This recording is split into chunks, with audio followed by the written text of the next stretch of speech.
como que le venía bien al programa de la certificación, lo juntamos, pero entonces la primera hora la abrimos al público y después nos quedamos solamente los alumnos inscritos en la certificación con el staff de la IAC.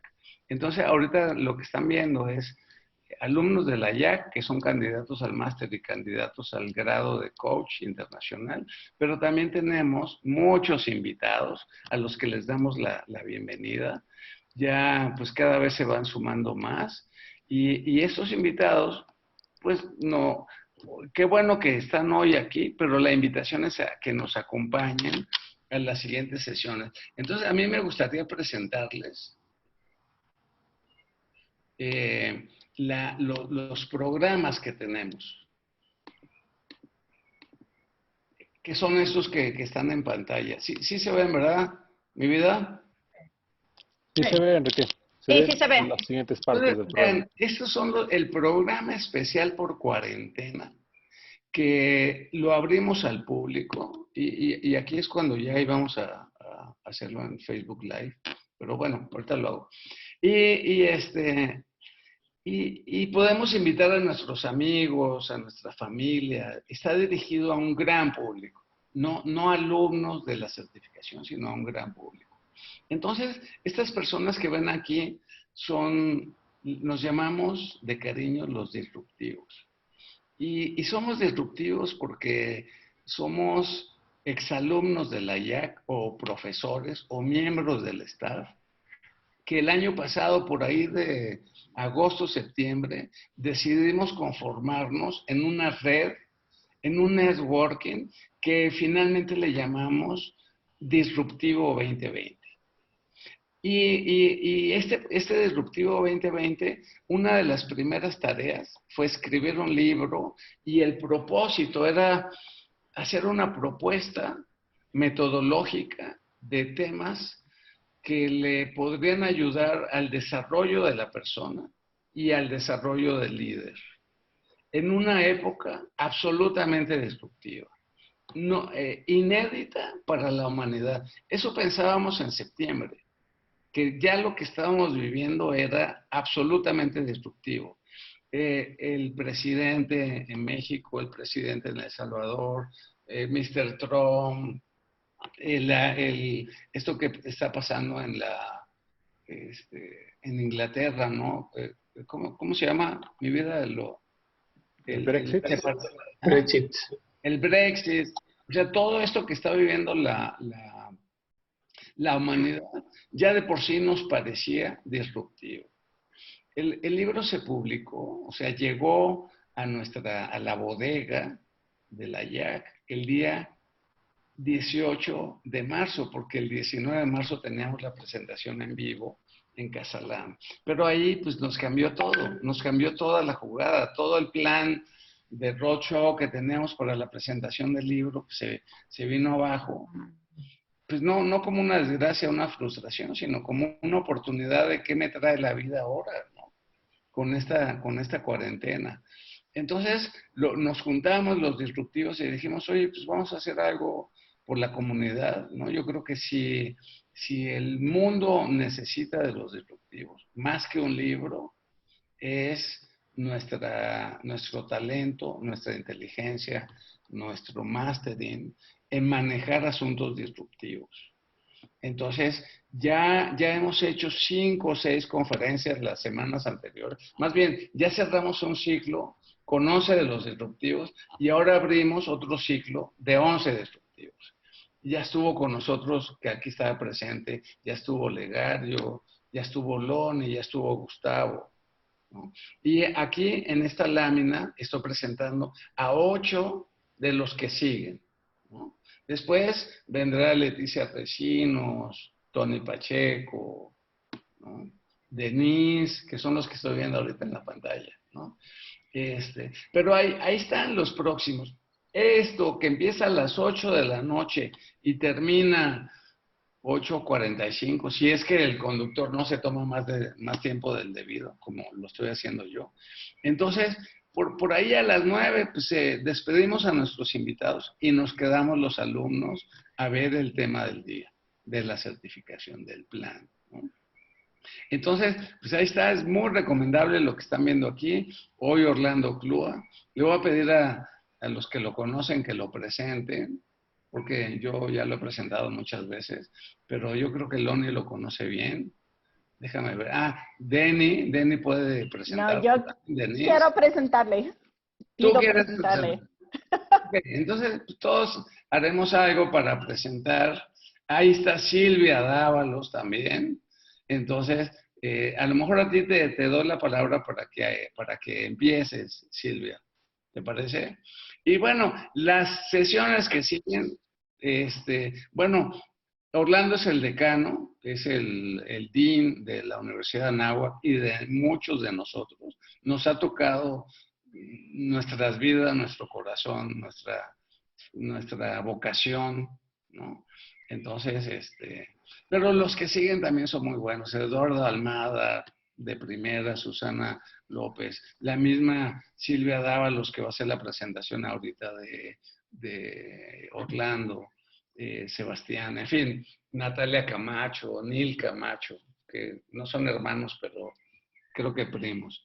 Entonces, hoy ya le cedo el micrófono formalmente a Orlando Clua, gran amigo, y lo que diga ya sería redundante de lo que he dicho en otras sesiones. Por eso le cedo el micrófono. Antes de que él tome el micrófono, que Silvia nos hable de quién es Orlando Clua. Muchas gracias, Enrique. Vi la emoción de Lonnie para presentarlo. No sé si la cortesía sea que Lonnie pudiera empezar a presentarlo y yo cierro. Somos muchas las que nos peleamos por presentar a Orlando. A todas les vamos a abrir el micrófono, a todas. Ah, perfecto, perfecto. Bueno, pues a mí me toca presentar a Orlando desde el punto de vista de este líder disruptivo que logró que la Universidad de Anáhuac tuviera a la maestría del desarrollo de capital humano dentro de la coordinación de psicología y no del área de negocios, porque con toda esta experiencia que tiene Orlando Clua como conferencista, como escritor de más de 12 libros, conferencista en países en Europa, en Latinoamérica, como académico, como mentor de muchos de nosotros, como coach. Además de eso, tuvo la inteligencia de convencer a los directivos de la Universidad de Anáhuac de colocar a la maestría del desarrollo de capital humano en la Facultad de Psicología. ¿Por qué? Porque muchas veces esas materias y esos posgrados se dan en el área de negocios. Y muchas veces el área de negocios es un enfoque que hoy en día no es el que se necesita, sino simplemente reforzar que lo más importante de cualquier organización es la persona. Entonces, tuve el privilegio de tener a Orlando como profesor, como mentor y como coach en la maestría del desarrollo de capital humano. Creo que a todo el grupo, a toda la generación, igual que ha impactado a todas con las que ha trabajado, es que nos ha llevado a otro nivel de análisis, de reflexión, de crecimiento personal, y no solamente en la parte de formación intelectual y académica, sino que en la parte personal. Por eso es que lo queremos tanto, porque ha tenido esta empatía, esta solidaridad y este acercamiento emocional con cada uno de sus alumnos, con cada uno de sus coaches y con cada una de las personas que siempre nos acercamos a él para disfrutar de su talento y para aprovechar todo ese conocimiento que tiene en desarrollo de líderes, que esperamos ser uno de esos que está describiendo en muchos de sus libros, y que además en desarrollo organizacional nos ha permitido ser un punto clave en las asesorías que damos en los trabajos que nos desarrollamos. Gracias, Orlando. Gracias, Silvia. Lonnie. Gracias por la oportunidad de co-presentar a Orlando Clua de la Torre, quien es mi maestro y mi mentor. Orlando cuenta con 35 años de experiencia en transformación de personas y organizaciones. Y como mencionó Silvia, él está en la Anáhuac, obviamente encabezando lo que es la maestría de capital humano ahí en Anáhuac, él y yo somos colegas, los dos estamos ahí. Pero además, Orlando ha escrito como 12 libros. Y les tengo que mencionar que en un momento de mi vida que yo me sentía perdida profesionalmente, yo encontré en Orlando inspiración y un modelo a seguir. Es amigo mío y de mi esposo. Y para mí, por esa razón, es un gran honor de presentar a mi maestro y mi mentor. Gracias, muy amable. ¿Alguien más quiere decir algo? Aprovechen. Bueno, ahí está Denise, está Fernanda, está... Bueno, yo quisiera decir algo de Orlando, porque a diferencia de Silvia y de Loni, ¿no? Que han estado más cerca de él desde la bellísima oportunidad de aprender de Orlando, a mí me ha tocado el disfrute de conocer a alguien que es tan sencillamente humano, que está a nuestro lado como cualquiera, ni por encima de nadie. Y esa naturalidad, esa sencillez que le caracteriza es la verdad lo que aprecio más en él, más allá de todo el talento que tiene, los conocimientos, los libros. Creo que esa sencillez que tiene para brindarse como a la par es lo que admiro profundamente de él. Gracias, Orlando, bienvenido. Gracias, Tony, qué amable. ¿Alguien más? Sí, yo. Hablar. Fernanda. Si quieres vas, Den, y luego hablo yo, vas. Ok. Bueno, pues yo también conocí a Orlando Clua en la maestría de desarrollo del capital humano, y yo creo que Orlando es alguien que lo que toca lo transforma. Para mí ha sido un gran mentor a quien le tengo muchísimo cariño y alguien muy importante para mí. También ha sido un gran coach y es alguien que forma líderes. Y también creo que algo muy importante en el tiempo que llevo de conocerlo es que es alguien que cree en el talento femenino, ¿no? Y por eso estamos aquí hablando de él hoy y presentándolo. Y la verdad es que a mí, en mi caso, pues fue alguien que descubrió mi talento. Entonces, para mí, pues es un honor presentarlo porque es un gran líder y una gran persona. Gracias, qué amable. Bueno, para mí Orlando es una persona importantísima. Es mi coach, es mi mentor y tengo el privilegio, puedo decir que es mi amigo. Orlando es de esas personas que tiene la capacidad de ver el brillo en cada uno de nosotros y que nos anima a llevarlo al máximo, que no quiere que pensemos como él. Se concentra mucho en desarrollar un pensamiento crítico en las demás personas. Es una persona espectacular y yo finalmente estoy en este camino por él, ¿no? O sea, como lo digo en el capítulo de mi libro, él me dijo cuando tomé la clase con él en la maestría de pedagogía, yo lo conocí en otra maestría, me dijo, tienes alma de coach Fer, pero haz las cosas bien, ¿no? Entonces es una persona que le gusta que las cosas estén bien hechas, no le gustan los atajos, le gusta que la gente se esfuerce. Entonces realmente es un privilegio que Orlando forme parte de este proyecto y en lo personal puedo decir de mi vida. Gracias mil. A ver, yo no conozco, yo no le he dado la mano a Orlando, ni le he dado un abrazo, no lo conozco personalmente, pero la verdad es un hombre que te mueve. Él escribe, damos por supuesto que lo que nos hace sentir cómodos también nos protege. La zona de seguridad ha cambiado, pero la zona de confort no. En la nueva normalidad, la resistencia al cambio ya no sirve de nada. La nueva zona de seguridad se encuentra allí donde tiene lugar el cambio y la innovación y la destrucción y el renacimiento. O sea, quiere decir que esta oportunidad, o sea, Orlando fue así como un poco vaticinando estos tiempos, dejar la zona de confort para movernos a la zona de seguridad. Gracias, Orlando. Qué amable, muchísimas gracias.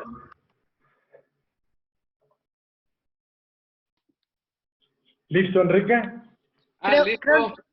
Yo nada más quería decir una cosa, después de todos estos halagos que recibe y todos estos agradecimientos que siempre está teniendo Orlando de manera permanente y constante, siempre ha tenido los pies en la tierra, conserva su humildad, su sencillez y su calidad humana sobre todo, y creo que esa es una cualidad de cualquier líder y su inteligencia emocional. Gracias mil. Bueno, pues yo creo que ya me toca hablar, ¿no? Ya lograron que me emocionara bastante. Voy a tener que hacer un esfuerzo para volver a hablar porque me han tocado por realmente un lugar sumamente importante para mí, que es que la calidad de las personas yo ayude a generarlas y a desarrollarlas un poco más. Gracias a todas. Felicidades a Loni por su terminación hoy y ya convertirse en una nueva Master Coach. Abrazo. Y espero que este camino, con todas las que están en este camino para hacerse Master Coach, les permita llegar a donde ustedes merecen y van a estar próximamente. Así que abrazo a todas. Déjenme empezar haciendo algunas reflexiones sobre el día de hoy. A mí me tocaba hablar de Desarrollando Líderes Disruptivos, que es el capítulo que escribí para esta obra tan interesante y tan ad hoc en el tiempo que estamos trabajando. Pero decidí de que voy a hablar un poco de mis vivencias y un poco de mis reflexiones en todo este camino como coach en el desarrollo de líderes. Entonces voy a hacer algunas reflexiones. Pensaba hace ratito que casi hoy me parecía la práctica de una cátedra prima. La cátedra prima, que es una tradición en las universidades europeas, es cuando se hace una reunión para inicio de un ciclo académico y se encuentran en ella todos los integrantes que están en el proceso de formación, desde el principio hasta el final, todo el claustro de maestros, y se invitan gente de afuera para establecer un comentario o una reflexión que se le pide a alguien. Para mí hoy esto me sentó como en una cátedra prima. Estudiantes de todos los niveles, con todo el entusiasmo, todo el deseo. Claustro importantísimo, Tony, Dani, Enrique, todo el equipo del claustro de la IAC, y los invitados que están ahí escuchando también esta serie de reflexiones que esperamos sean de utilidad. Déjenme empezar por dos recuerdos, y quiero empezar por ahí para luego empezar a hablar de liderazgo y esta situación. Dani, si me pasas la primera PowerPoint. La primera vez que fui a la Universidad de Bangor en Maine, en los Estados Unidos, Maine en los Estados Unidos, y Loni nos los puede ratificar, es el estado de la langosta.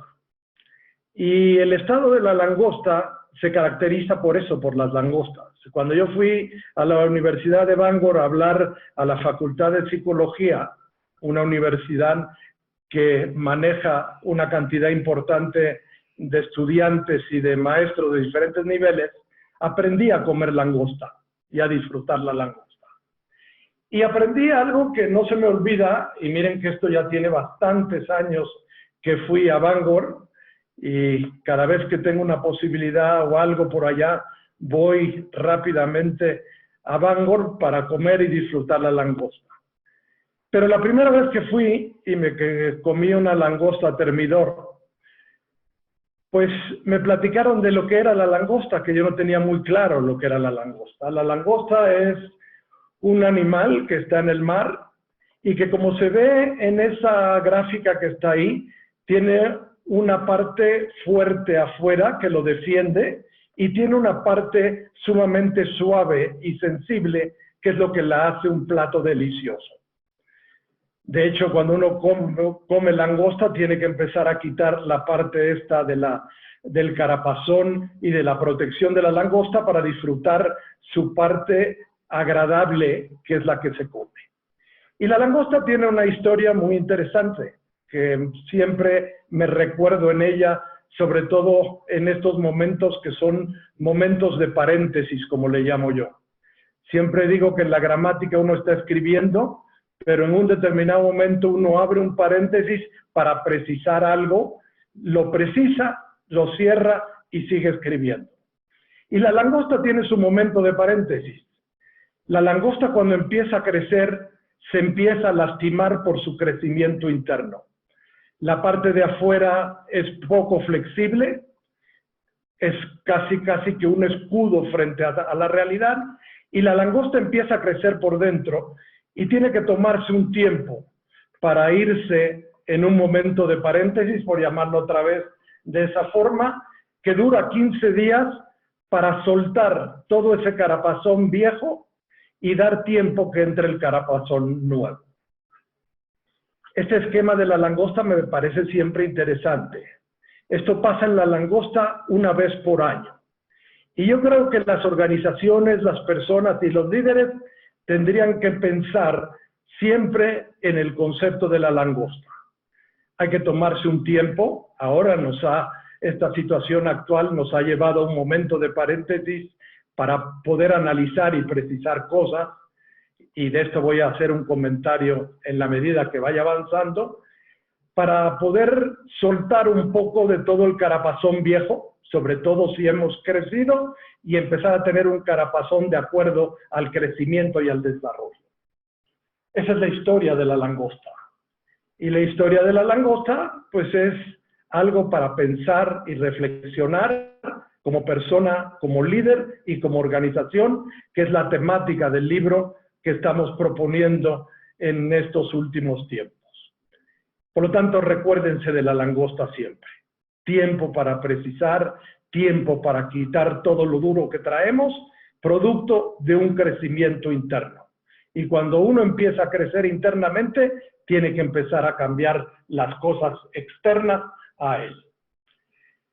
Segunda reflexión y segundo recuerdo. Todo lo que resistes persiste, Carl Gustav Jung. Y yo me acuerdo la primera vez que llegué al Museo Jung en Suiza, en Kuznach, ahí pegado al lago Zúrich. Y ahí está el Museo de Jung. Y Jung, junto con Freud, son los creadores de la psicología. Y Jung, en algunos casos, se ha vuelto famoso por su concepto de la sombra. Pero Jung tiene mucho más que la sombra. Jung tiene el inconsciente colectivo, el ánima, el yo, el manejo de los sueños, el inconsciente, que junto con Freud, en el momento que están generando todo el crecimiento y el desarrollo de la psicología en los años finales de los 30 y principios de los 40, empieza a ser. Y la vida de Jung y Freud, hasta que tienen algunas situaciones de problemas entre ellos y se separan, era que Jung iba a Viena, tomaba el tren de Zúrich y terminaba en Viena en la casa de Freud y en el Café Nacional para poder platicar 8 o 10 horas sobre la psicología, y en algunas otras veces Freud iba en el tren a Suiza y llegaba a esta casa que en la actualidad es el Museo de Carl Gustav Jung. Y esto que está expresado ahí, lo puse porque esto está en un cuadro en la biblioteca de Jung. Cuando uno entra a la casa, se encuentra una casa de lo más interesante, llena de libros por todos sitios. Me pareció muy interesante, por ejemplo, para terminar de entender a Jung, de algunas estatuas de Buda dentro de la casa de Jung, porque Jung era un sujeto que pensaba que todas las actividades humanas podían verse y podían sumarse para tener una visión única de la realidad. Y Jung habla mucho de esta frase que estaba en el libro rojo. El libro rojo de Jung es la primera publicación que tiene Jung de todas sus ideas sobre la psicología analítica. y está el libro rojo en esta casa extraordinaria que está llena de recuerdos y llena de vivencias de Jung. Jung tiene muchas cosas que son valiosas para comentar. Habla, por ejemplo, de los mandalas.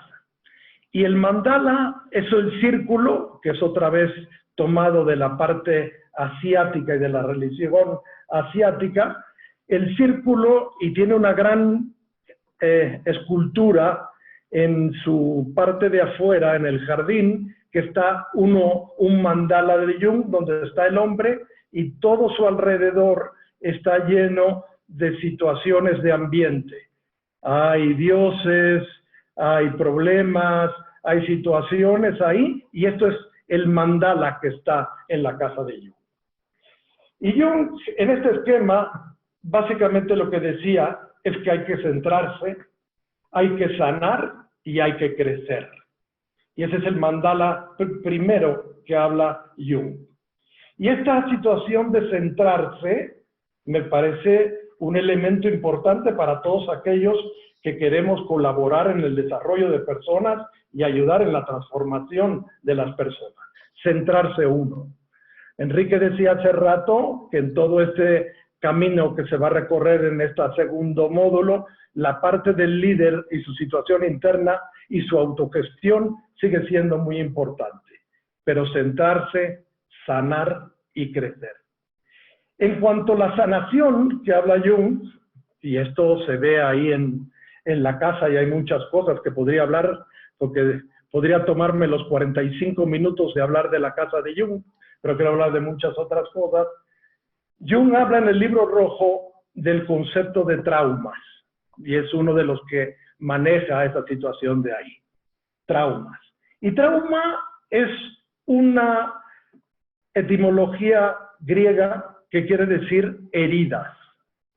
Y Jung habla en ese libro rojo de que esa parte emocional sigue siendo muy importante, que hay que sanarla para poder crecer y poder seguir transformándose después de que uno se centra.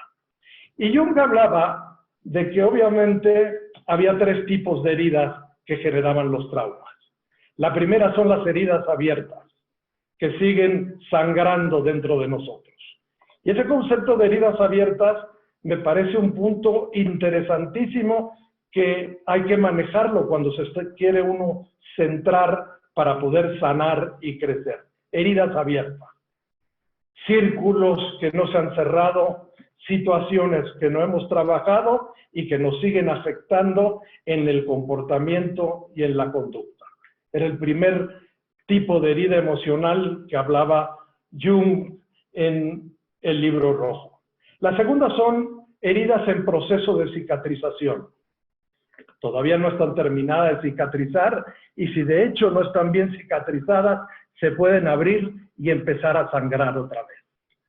Son todas esas experiencias que traemos ahí acumuladas, que todavía no están terminadas de trabajar y que en un determinado momento nos generan problemas en las relaciones y en los comportamientos con los demás. Y el tercer tipo son las heridas que ya sanaron y ya tienen bien toda la situación. Para mí un coach y para mí para apoyar en el desarrollo de líderes necesitamos establecer la curación y la sanación de las heridas. Y esto sigue siendo muy relevante para mí en el crecimiento y en el desarrollo. Y al lado de todo aquello está el barco que usaba Jung en esa casa para cuando estaba ya cansado de ver tanta gente que había establecido contacto con él. Me pareció interesante, por ejemplo, diferente a Freud. Conozco la casa de Freud de Viena y conozco la casa de Freud de Londres.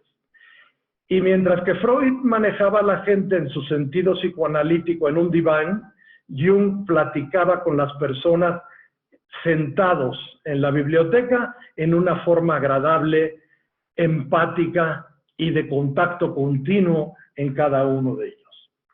Interesante el esquema de Jung. Todo lo que resistes, persiste.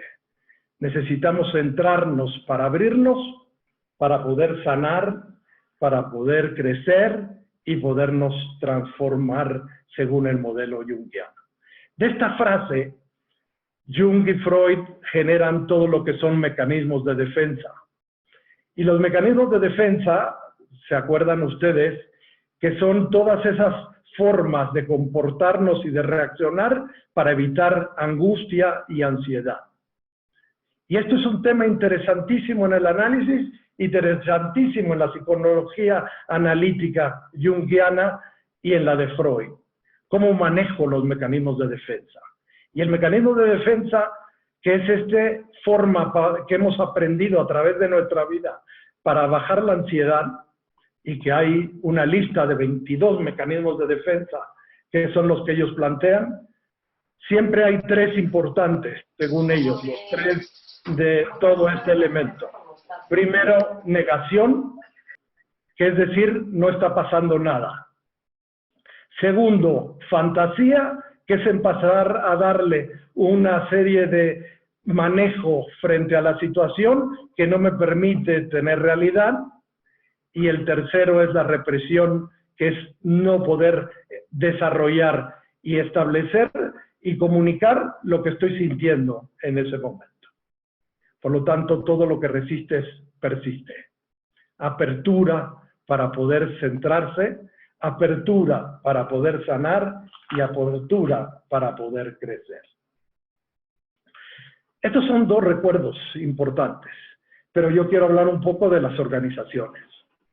Y aquí tengo un estudio que es del año pasado de PricewaterhouseCoopers, una compañía consultora que se llamó CEO y Cambios. Y lo que ven ahí son las diferencias entre 2006, cómo estaban las empresas sin cambio, con cambios graduales y con cambios radicales. Y vean 2019 lo que pasa con toda esta situación. ¿Y para qué quería comentarles esto? Para que entendieran que estamos viviendo, y obviamente esto es antes del COVID, yo diría que cuando este estudio PricewaterhouseCoopers lo vuelva a poner el año que viene, quien quita y todavía el porcentaje de cambio radical sea más fuerte, viviendo en el mundo del trabajo vamos a vivir cambios radicales. Y los cambios radicales implican cambio en la forma de trabajar, cambio en la forma de cómo opera una organización, cambio en cómo se tiene que dirigir una organización, cambios en que voy a tener que depender más de mí y menos de la pseudoseguridad que nos daban las organizaciones. Y entonces, en este elemento, lo que quería marcar es eso. Será muy importante en la época que estamos viviendo empezar a entender y hacer un buen manejo de los cambios radicales en el mundo de las organizaciones, porque en el fondo ahí trabajamos, pero también nos afectará y creo que esto será un tema que seguirá explorándose en este módulo, en la parte personal, porque esto es un estudio de organización, pero creo que si lo llevamos a la vida personal, también podríamos entender que el cambio radical nos está pegando de una forma brutal en este momento en la forma de vivir y nos va a afectar a la situación que vamos a manejar en los próximos tiempos. Por lo tanto, esto me parece interesante que vean la diferencia entre 2006 y 2019. En dónde pasa, qué pasa en el mundo del trabajo. Porque obviamente mi vida se va trabajando con organizaciones y viendo y acompañando a muchas organizaciones en este cambio radical. Seguimos, Dani, por favor.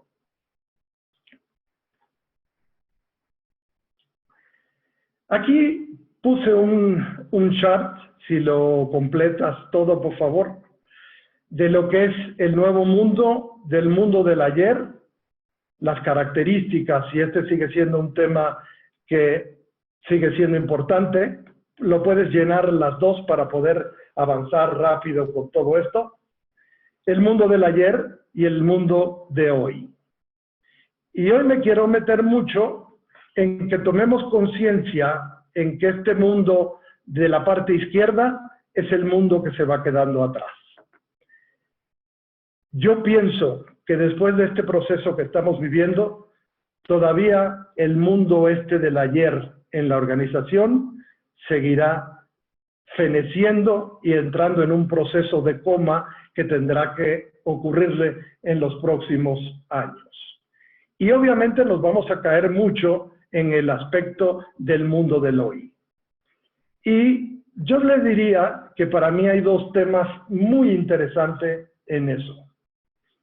Mujeres y reimaginación. Y esto me parece un tema fundamental en las organizaciones. A mí me está pasando algo como coach. En mi trabajo de coaching para líderes, cada día tengo más mujeres. Y esto implica que obviamente se le está dando la posibilidad a que las mujeres sigan subiendo y sigan creciendo en las organizaciones. Y entonces este concepto de mujer me parece que es uno de los temas que van a ser valiosos analizarlos y ponderarlos en los próximos tiempos. Para que vean qué tan importante es esto, déjenme darle 3 datos de la ONU. 65% de los títulos universitarios y de maestrías y posgrados son obtenidos por mujeres. 65%. Esto quiere decir que las mujeres se están desarrollando a una velocidad extraordinaria y su capacidad de conocimiento y su manejo sigue siendo un elemento que estamos viendo en una forma importante. Cuando yo estoy en la Universidad de Anáhuac, algo que me doy cuenta todos los días es que en todos los posgrados hay más mujeres que hombres. Y esto me habla de deseo de superación, me habla de deseo de crecimiento, me habla de deseo de desarrollo. Otro punto más para enfatizar esto. 35% de las CEOs de la lista de Fortune 500 son ya mujeres. 35%. Y cada año sigue subiendo la cantidad de mujeres que son directores generales y que son CEOs, dándole otro modelo, otro enfoque y otra cultura a la organización que tenemos. Y yo me acuerdo que hace no mucho tiempo, yo podría hablar de 10 años atrás, 12 años atrás, las mujeres no tenían posibilidades de crecimiento. Ver mujeres en el team directivo era algo así como 1 en 15, 2 en 18, y era así un elemento raro. Todavía me acuerdo que en muchas organizaciones se decía y se pensaba, las mujeres no pueden subir de la mitad porque luego se van a casar, se van a embarazar y se van a ir a su casa. Y perdemos talento. En este momento de mujeres se maneja como un elemento diferente y importante. Y va un tercer dato para enfatizar la importancia de las mujeres en esto. 30% de los jefes de Estado mundiales son mujeres en este momento. Y la ONU dice, en todas sus investigaciones, que para el año 2030 tendremos casi parejo todas las tablas en cuanto a dirección, en cuanto a jefes de Estados y en cuanto a personas que estén dirigiendo las organizaciones como mujeres. Y entonces, esto me parece un tema que en el mundo de hoy es sumamente importante y sumamente interesante. Y esto va a ayudar a que reimaginemos más rápido, porque yo he pensado siempre que las mujeres en la actualidad van a proporcionar otro acercamiento bien diferente al que teníamos en el modelo clásico. Al modelo de la competencia, al modelo de no manejar las emociones, al modelo de rutina y controles. Creo que las mujeres llegan con otro planteo y con otro enfoque. Y esto nos va a ayudar a reimaginar. Y nos va a ayudar a reimaginar importantemente las organizaciones que tenemos en la actualidad. Dani, continuamos, por favor, con la que sigue. En mi trabajo de coaching, en relación a las mujeres, le podría decir que yo encuentro 3 tipos con las que trabajo. La primera, que están en el modelo de Blancanieves. Y en el promedio de Blancanieves, si analizamos un poco el cuento para mí, vemos que Blancanieves siempre estaba en el proceso de la envidia con las otras mujeres. Por eso se mete en la bronca que se mete en el cuento de Blancanieves con la reina. Porque en el momento que la reina empieza a decirle, ve el espejito y le dice, espejito, espejito, yo soy la más bella del mundo, el espejito empieza a decir, no es cierto, ya no eres la más bella del mundo. Y en el cuento de Blancanieves, este concepto de la envidia sigue siendo muy importante. Yo creo que a veces lo que yo me encuentro en mi trabajo de coaching con mujeres en la actualidad es que todavía hay gente que tiene que pasar por ese proceso y tiene que aprenderlo a manejar. Una de las otra característica que tiene Blancanieves es autoestima baja. Y esto me parece que es otro problema que cuando encuentro líderes que son mujeres, a veces tengo que trabajar con eso. Autoestima baja. No se saben dar el valor que tienen porque no se creen lo que son. Están educadas en modelos donde sencillamente el hombre iba por delante y la mujer iba atrás. Y este es un mundo para estar acompañado, ir al mismo ritmo e ir acompañándose uno al lado del otro. Ese es Blancanieves. Y el problema de Blancanieves, además, que es todavía la mentalidad de Blancanieves, que me encuentro con algunas coaches, es que siempre están esperando el príncipe azul que la saque de su problemática. Y que llegue el príncipe de azul y se la lleve a vivir al castillo para que sean felices por siempre jamás. ¡Wow! Y esto que son mentalidades, pues sencillamente es una mentalidad dependiente otra vez del hombre para que el hombre la saque de la problemática. Y entonces empieza a pasar algo que me encuentro a veces con las coaches ejecutivas. Se divorcian. Y entonces cuando se divorcian, empiezan a perder el sentido porque empiezan a cuestionarse todo el esquema de quiénes son, qué valor, qué planteo tienen. Porque están educadas en el esquema de esperar al príncipe azul. Y todavía esa mentalidad daña el potencial de muchas mujeres que se han creído eso como un arquetipo, dicho a nivel junguiano, que es lo que realmente, como un paradigma que puede ser manejado en la vida. Luego me encuentro lo que puse ahí como La Bella y la Bestia. La Bella y la Bestia es una historia escrita en los años 1800 por un autor francés, Jean-Marie Beaumont, que básicamente la historia es la siguiente en la novela. Un papá tiene 3 hijas que quiere que se casen para que realmente pueda salir el papá de la situación económica donde está. Y el punto que empieza a trabajarse la obra de las 3 hermanas, Bella es la más joven y es la que realmente se convierte en el personaje fundamental de la historia, es una que dice, yo no me voy a casar. Y yo no quiero problemas de dinero y no me interesa esta situación. Y empieza a rebelarse frente al modelo y empieza a buscar otras características de vida para poder establecer otra manera de vivir. Y entonces resulta que se mete en unas muy buenas broncas con el papá y se mete en unas muy buenas broncas con la sociedad donde Bella está operando, hasta que finalmente encuentra a un príncipe y empieza a pasar una serie de cosas. Interesante ese concepto. A veces las ejecutivas empieza a pasarle como la Bella también. Y empiezan a tener el problema de que no se quieren casar, quieren buscar otra alternativa y empiezan a entender que el matrimonio no es el único camino para todas las mujeres en la actualidad. Y llego a las terceras, que me encuentro y con estas disfruto extraordinariamente, la historia de Mulan.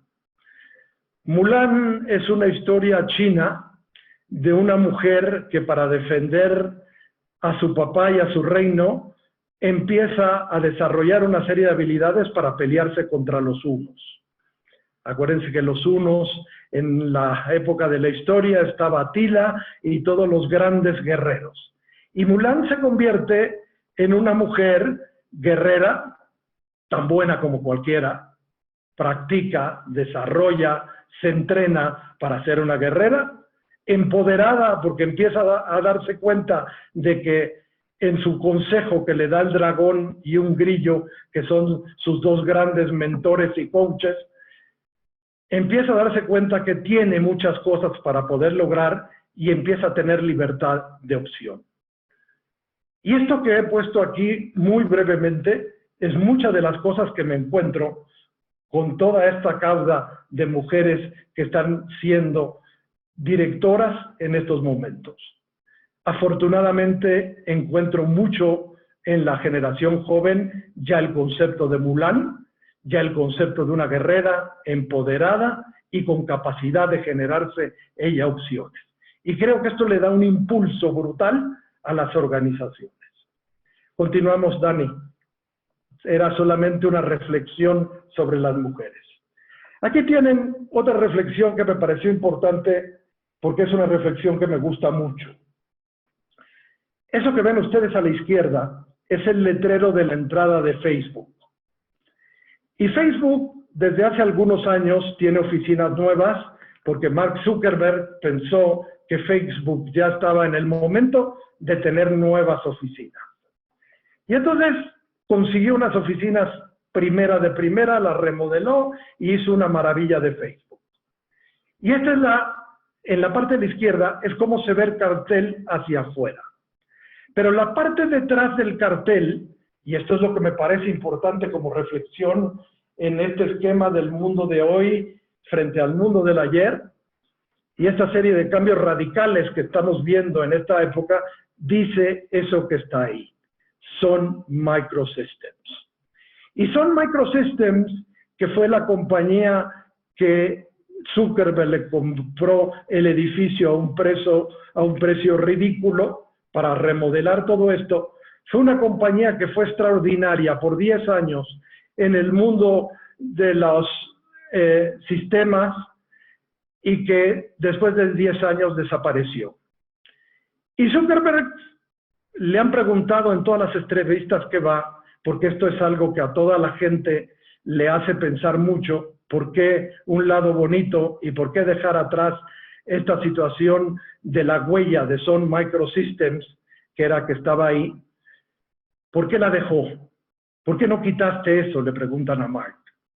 Y Mark dice siempre lo siguiente: porque yo quiero que la gente que vive en esta organización, que trabaja en esta organización, cada día que sale, empiece a generar conciencia de que si no hacemos algo para cambiar, si no pagamos el precio con compromiso por hacer bien hecho lo que estamos haciendo, terminaremos como Sun Microsystems en un próximo 5 años a la velocidad que va el mundo de hoy.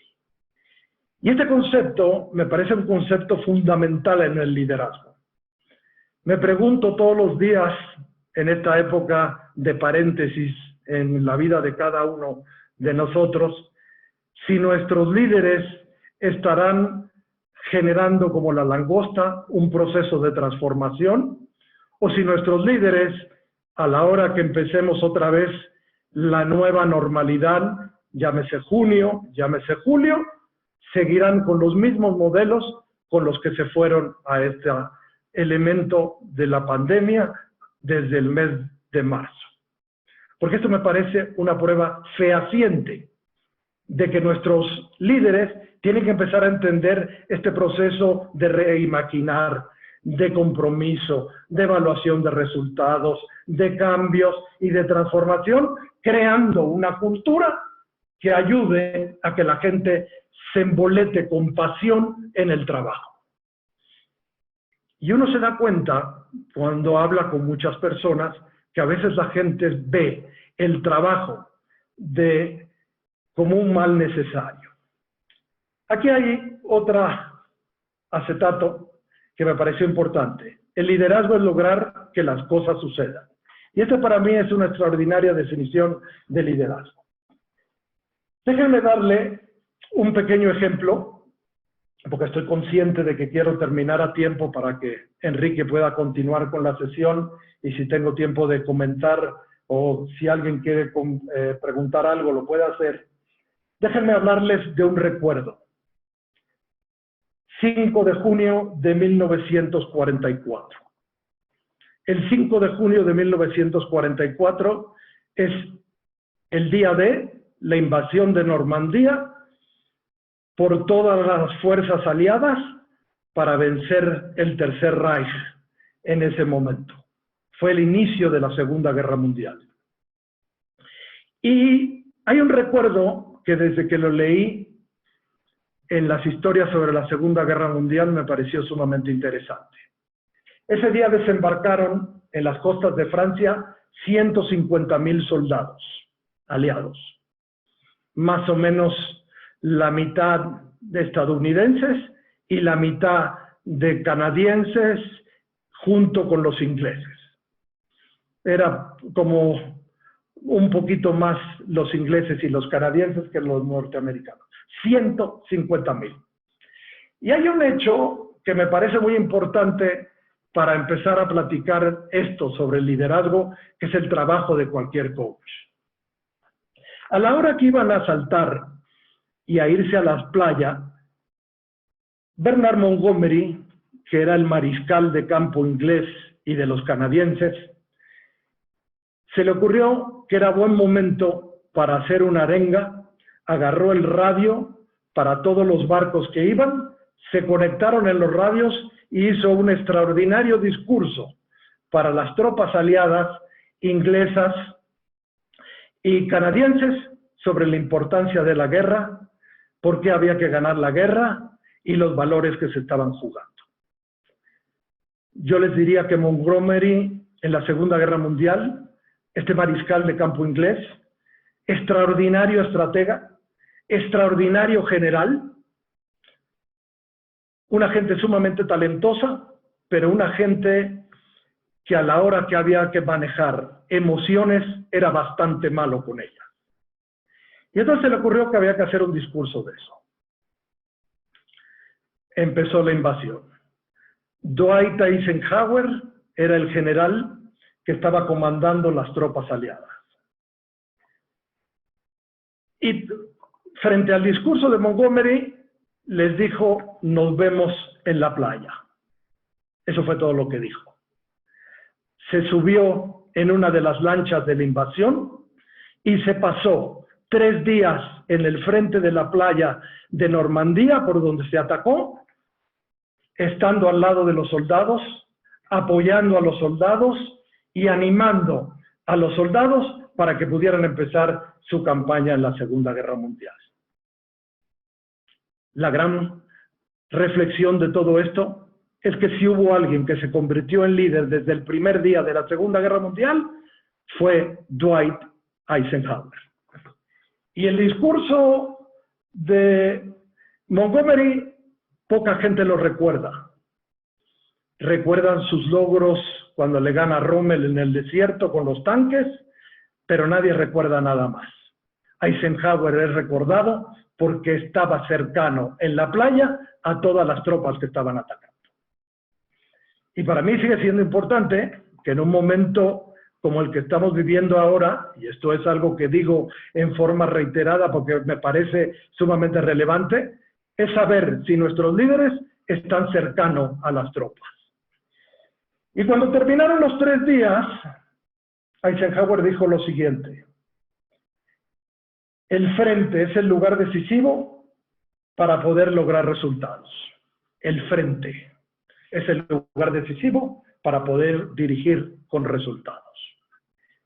Y Eisenhower tenía 4 puntos que quiero comentar muy deprisa porque el tiempo continúa. Siempre pensaba y buscaba un grupo que lo ayudara a pensar. Un equipo que lo ayudara a pensar. Montgomery generaba la estrategia brillante y luego la ordenaba y explicaba cómo había que hacerla. Era una gente que generaba escenarios. Y yo creo que en la época actual de la pandemia habría que hacer el esfuerzo de hacer escenario.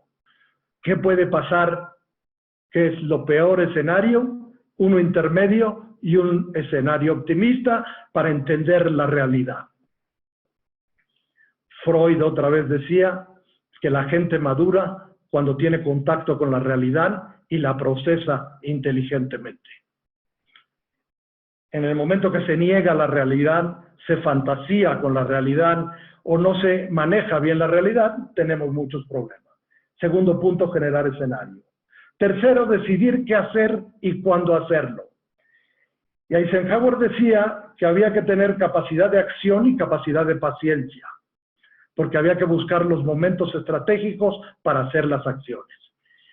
Y Eisenhower logra muchísimos resultados en la Segunda Guerra Mundial porque tenía esa capacidad de actuar y tenía esa capacidad de pensar y tener un poco de paciencia hasta que las situaciones se ponían en forma más adecuada a lo que él quería hacer. Y el último punto de Eisenhower es contacto continuo con el frente de batalla. Los grandes generales de la Segunda Guerra Mundial, como Eisenhower, todo el rato iban a visitar a las trincheras.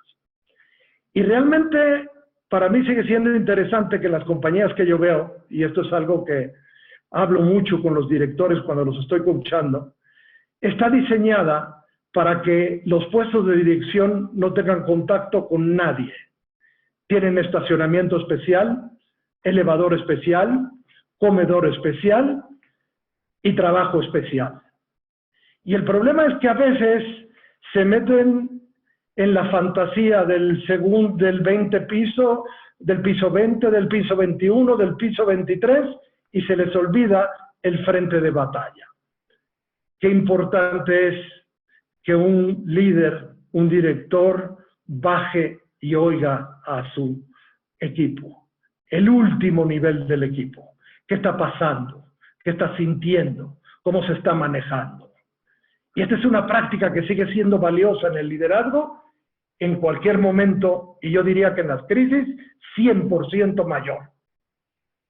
¿Qué está pensando y qué está sintiendo? ¿Qué va a pensar este sujeto que próximamente va a ser el sujeto del recorte? ¿Por qué recorte? ¿Qué le hemos explicado? ¿Qué estamos haciendo con la organización ahora?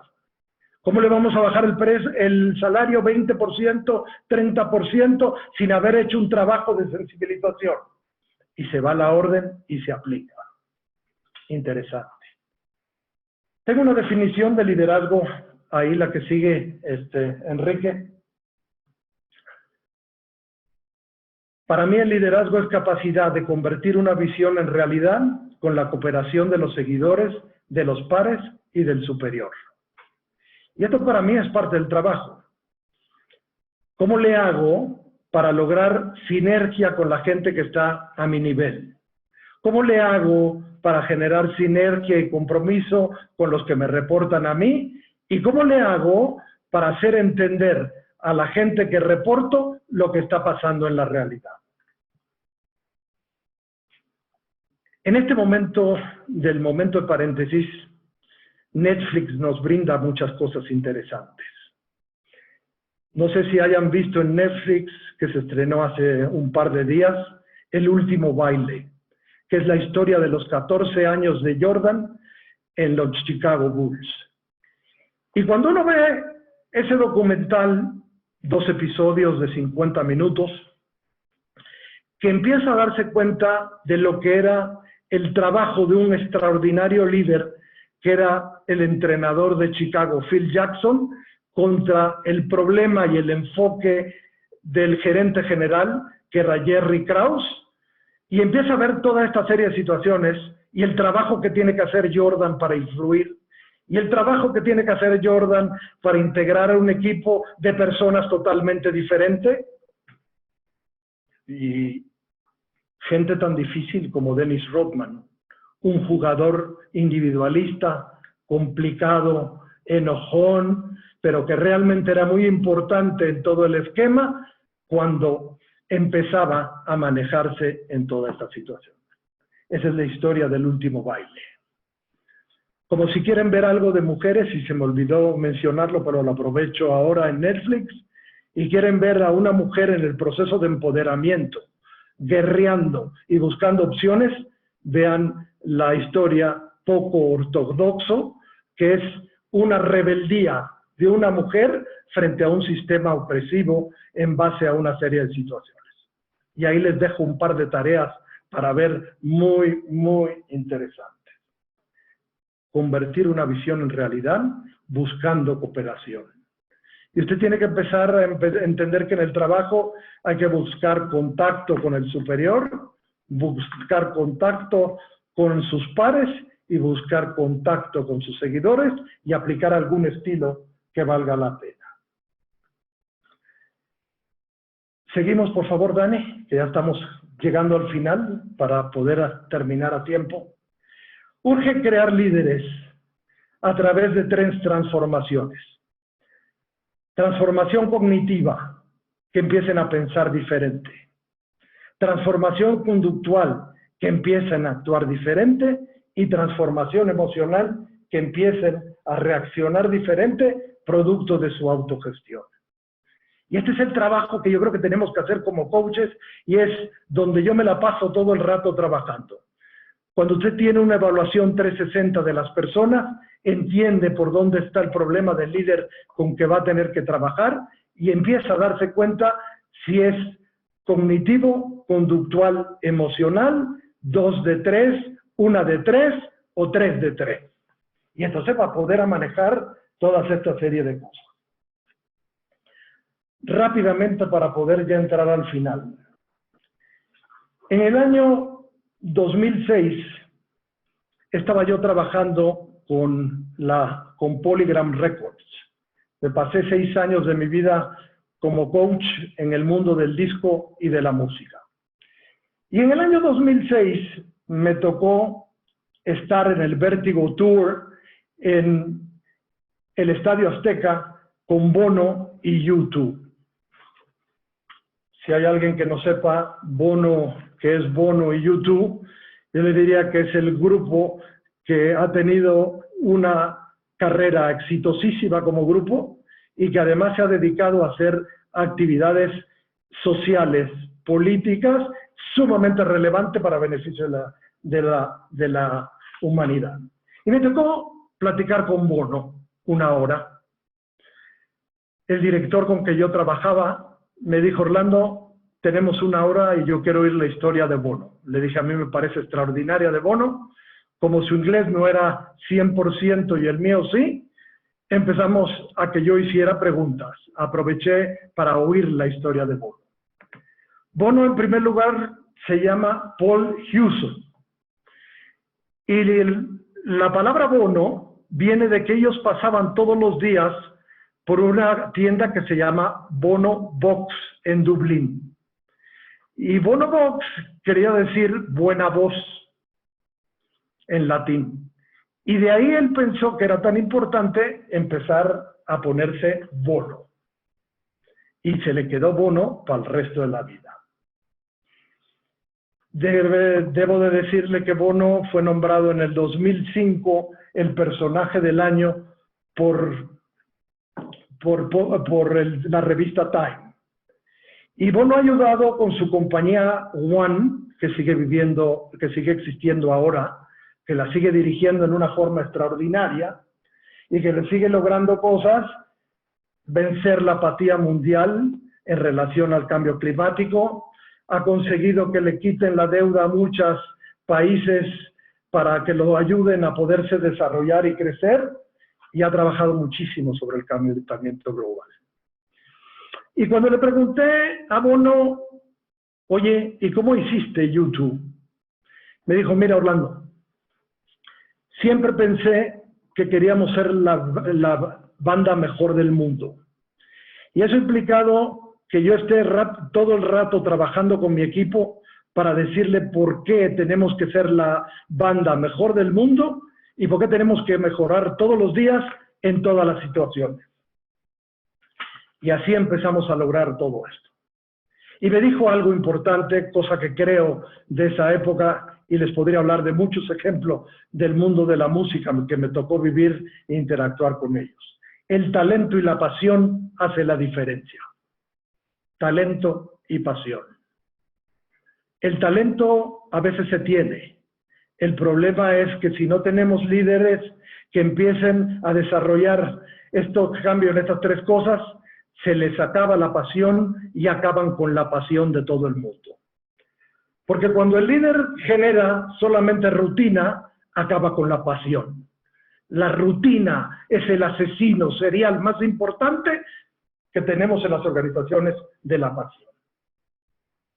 Mi historia de Bono podría platicarla mucho más, porque fue una hora llena de riqueza para entender la historia de YouTube y la historia de Bono, y por qué son lo que son. Y eso implicaba compromiso, trabajo, ensayo agotador y el deseo siempre de llegar a ser el mejor. Y eso para mí es el trabajo de un líder. Eso es lo que logra Eisenhower. Eso es lo que logra tantos líderes en las organizaciones que realmente hacen que las organizaciones cambien y mejoren. Último PowerPoint para terminar esta primera sesión. Malala Yousafzai. Si alguno de ustedes no conoce esta historia es una historia preciosa. Es una niña de 15 años en Pakistán, en el momento que entran los talibanes y mandan a las mujeres a quedarse en la casa, a cocinar y que se les acababan los estudios. Y a los 15 años, Malala empieza a hacer un trabajo de activista en Pakistán para que las mujeres pudieran seguir estudiando, pudieran seguir trabajando y seguir teniendo posibilidades. Y a los 15 años, Malala la mandan a matar y le dan 3 balazos en un camión, frente y hombro. Y Malala casi termina cerca de la muerte, pasa en un montón de tiempo en recuperación. Pero su deseo, su impulso, su persistencia, su entusiasmo hace que se levante y empiece a ser un ejemplo para el mundo. 2 años después del atentado de Malala, le dan el Premio Nobel de la Paz a los 17 años. El Premio Nobel de la Paz a la persona más joven en toda la historia de los Premios Nobel de la Paz. Y cuando ustedes leen el libro, que es su biografía, que se llama Yo soy Malala, un libro que pone la piel de gallina desde la primera hoja hasta la última, su frase fundamental es la que puse ahí. No te desgastes con la obscuridad, sé la luz. Y el trabajo de un coach es ayudar a que la gente tenga luz, se ilumine, se llene y empiece a trabajar en una forma importante como líder donde esté para dejar un legado, dejar un mundo mejor, un país mejor, una colonia mejor, una familia mejor y personas mejores en la vida actual. Yo creo que ustedes hacen esto. Creo que están dispuestos a esto y por eso están en este proceso en cualquier elemento para ser un coach, desarrollar líderes y ser un verdadero líder. Mi cariño, mi afecto, muchas gracias. Bravo. Muy bien. Dani, ¿puedes dejar de compartir? Gracias, Orlando. Pues qué linda. De nada, Enrique. Un gusto. Llena de metáforas. Me siento un poco molesto e incómodo. Como con Bono ahí, así como cuate ahí. Oye, Bono, pues cuéntame tu historia. Sí, qué envidia, caray, qué envidia. Qué momento, caray. ¿Cómo te lo cambiaría por una orquídea? ¿No? Muy padre, muy emocionante, muy padre, muy linda la charla. Y yo creo que abarcaste también el temario que tenía yo preparado. Entonces, pues voy a dejar que siga corriendo esta charla y voy a abrir, que abran los micrófonos los que quieran comentar. Hay muchos comentarios. ¿no? ¿Cuántos, Dani? Pues, No, sí, hay muchísimos, muchos comentarios. Entonces siempre los vamos recorriendo, pero pues, tal vez sería cosa de abrir los micrófonos y preguntar, ¿no? Yo creo que eso es lo correcto, preguntar. Sería más nutrido. O hacer un wrap-up así de lo que realmente nos está tocando, así en el corazón, en esas historias de Bono, de Jordan, de Blancanieves, ¿no? Caperucita, pero no sé si salió Caperucita. No salió. Yo siempre cuando hablan de Caperucita, yo siempre le voy al lobo. O sea, yo quiero que el lobo se coma al cazador, pero bueno. Entonces, nada más le estaba dando tiempo para que levantaran la mano o abrieran el micrófono con las preguntas a viva voz. Entonces, ahí está. Mira, Enrique, a mí me gustaría en lo particular en esta comunidad de aprendizaje, no solamente preguntas, sino a mí me gustaría oír reflexiones de esta serie de ideas compartidas, para qué les sirvieron, cómo pretendan utilizarla, cómo la pueden llevar a la realidad, porque creo que eso es bien válido también y yo creo que nos llena todo. Yo sigo aprendiendo con todas esas reflexiones. Ok, déjame, claro, ahorita voy ahí, nada más vi una pregunta en el chat, que eran estos 4 puntos relacionados con Roosevelt, creo. Eisenhower. Creo que está mal. Eisenhower. ¿Quieres que lo repita? Si pudieras no comentar nada más del repetir. El primero, un grupo que ayude a pensar. Y ese era un punto importante para Eisenhower. Grupo que ayude a pensar. Ese era el uno. 2, generar escenarios. ¿Qué es un escenario? Una simulación de lo que puede ocurrir. Positivo, negativo o intermedio. Tercero, decidir qué hacer y cuándo hacerlo. Y esto en la guerra es importantísimo porque es acción y paciencia. ¿Qué hacer y cuándo hacerlo? El gravísimo problema con los generales es que si solamente parten de la parte estomacal de cuando quieren hacer las cosas y no lo analizan, siempre termina en una catástrofe. Y esto es parte de lo que nos pasa en todos los órdenes de la vida. Y cuarto, contacto continuo con el frente de batalla. Esos son los 4 puntos importantes de Eisenhower. Excelente.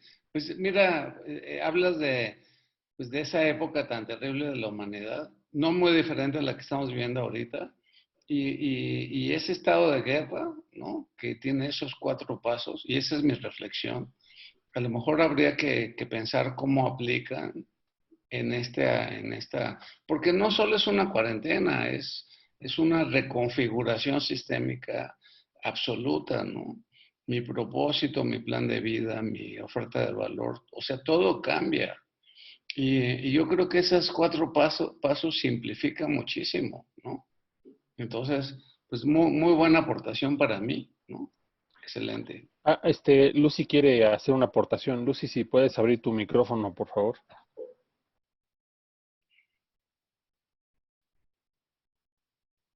Y luego ahí está Maybe. Maybe ya está lista con el micrófono.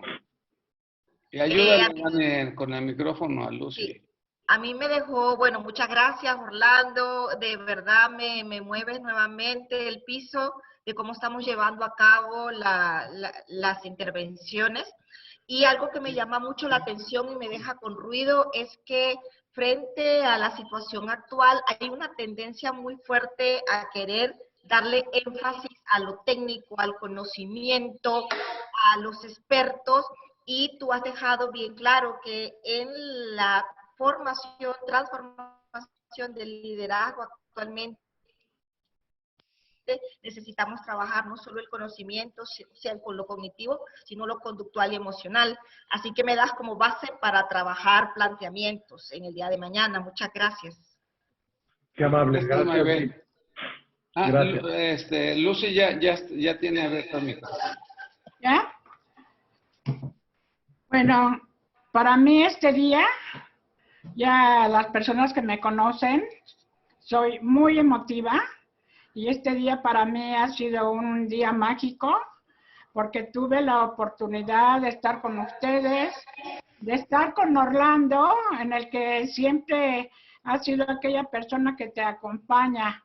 Pero voy a hacer mi reflexión, no importa que me proyecte, pero me proyecté con la langosta, porque yo ya había estado con un caparazón en donde decía, yo ya llegué a mis 80 años, ya no necesito más. Y hoy por hoy, con la langosta, mira, me dan ganas de llorar, porque me voy a quitarlo y voy a estar con esa pasión, de verdad. Gracias, Enrique, gracias, Daniel, y gracias, Orlando. Tú sabes que te quiero. Gracias a ti. Gracias a ti. Gracias, gracias. Muy Gracias, padre, Lucy. necesitábamos una alumna así. ¿Cuántos años dijiste, Lucy? ¿50? 80. Sí, ¡Ay, 80. cabrón! 80. Wow. 80 y 40 en el medio de la capacitación, en donde he tenido mucho gusto de estar en los congresos con Orlando, como compañero, como oyente, como todo. Gracias por esta oportunidad. Muy bien, gracias. Gracias, Lucy. Jessica, Pues- ¿tú quieres dar tu aportación? Sí, hola, buenas noches. Bueno, quiero decir que soy una fan número 1 de Orlando. Estoy en esta certificación porque él me la mostró y la verdad es que estoy muy emocionada porque pensaba empezar mis estudios de coaching a mitad de año y pues me adelanté. He escuchado sus últimas conferencias, webinar, y en todo siempre me deja un aprendizaje nuevo. Me encanta, Orlando, y te agradezco mucho que como comunicas es muy conciso y me encanta que siempre haces una semejanza con animales o traes mucho de autores, mucho aprendizaje de autores. Eso lo admiro de ti, espero poderlo replicar en algún momento porque mi plan de vida a largo plazo es independizarme y ser consultora, pero me encanta ver tanto conocimiento junto porque me estoy formando para ser como ustedes. Entonces ustedes van a ser mis mentores, mis maestros y estoy muy emocionada por empezar. Qué bueno, Jessica. Pronto vas a llegar. Gracias. Muchas gracias a todos. Bueno, como nadie levanta la mano. Es que nadie me ve, creo. Sí. Mira, adelante. Orlando, una delicia escucharte. Mis reflexiones. Yo creo que son en varios momentos. Me encanta el tema de la langosta. Hay una frase que me gusta, ¿no? Que dice, si el amor te aprieta, no es de tu talla, ¿no?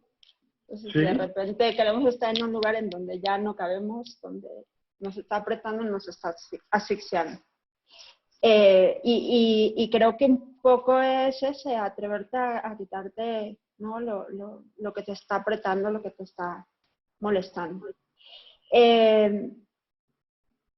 Creo que cuando hablaste de las heridas, creo que hoy estamos, hablo por mí, estoy experimentando una herida que se está abriendo.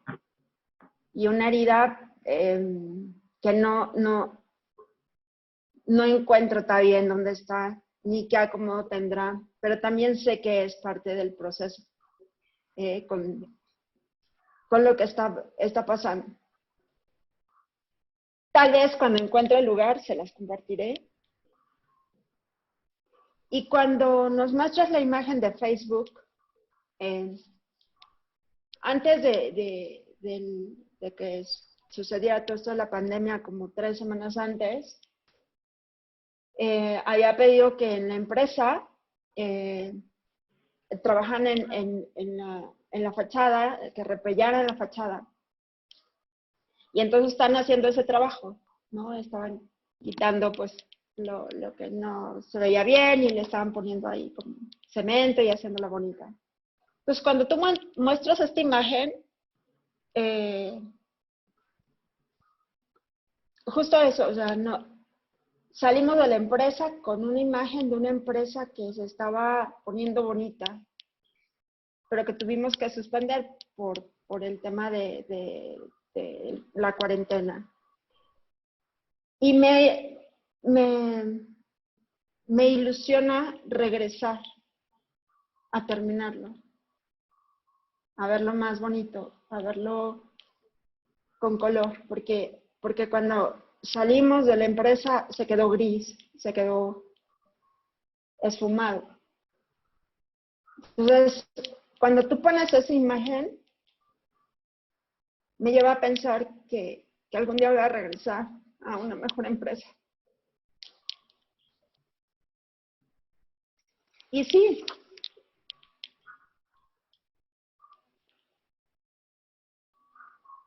como bien dijiste, tenemos que regresar desde un lugar diferente, porque tenemos que hacer una oferta de valor mejor. Y esta caricatura Mulan es la que me va a llevar ahí. Esa mujer guerrera. Pero si no fuera suficiente, esa frase con la que cierras, creo que esa la voy a poner todos los días. No te desgastes con la oscuridad. Gracias. Gracias. Así será, Tony. Pronto regresarás y triunfarás. Sin duda. Gracias, Tony. Héctor, también, ¿quieres abrir tu micrófono, por favor? Sí, gracias, Dani. Orlando, muchas gracias. Sin duda, una excelente presentación. Y me llamó mucho la atención porque dentro de toda la información que nos llega, de las que a mí me han movido, ha sido el último video que vi de Adela Micha, donde habla de las líderes políticas mujeres y de cómo esos países han salido adelante. Me llamó mucho la atención. Y ayer antier, estuve en una junta de consejo donde se hablaba de un liderazgo propositivo y hablaban de 3 cosas, de líderes que tienen que ser estrategas, líderes valientes y líderes empáticos. Y tú en tu presentación lo tocas, ¿no? Y gente de buen nivel hablando de que esto es lo que necesitamos. No políticos ni técnicos, como alguien mencionaba por ahí. No expertos en salud, ellos no van a solucionar, ni políticos que tienen intereses particulares. Entonces hablan de líder propositivo, que decían visionario, estratega, valiente, que se atreva y que sea empático, que esté al frente de batalla, ¿no? Y de alguna manera tú lo resumes muy bien. Y desde ayer yo me quedé pensando en esa conversación, en el video de Adela Micha que me encantó, y ahorita con esto, vaya, sin duda genera cambios fuertes en nuestro esquema de lo que pensábamos que era liderazgo, ¿no? Así es de que gracias y quería hacer esta aportación. Muy bien, muy valiosa, gracias.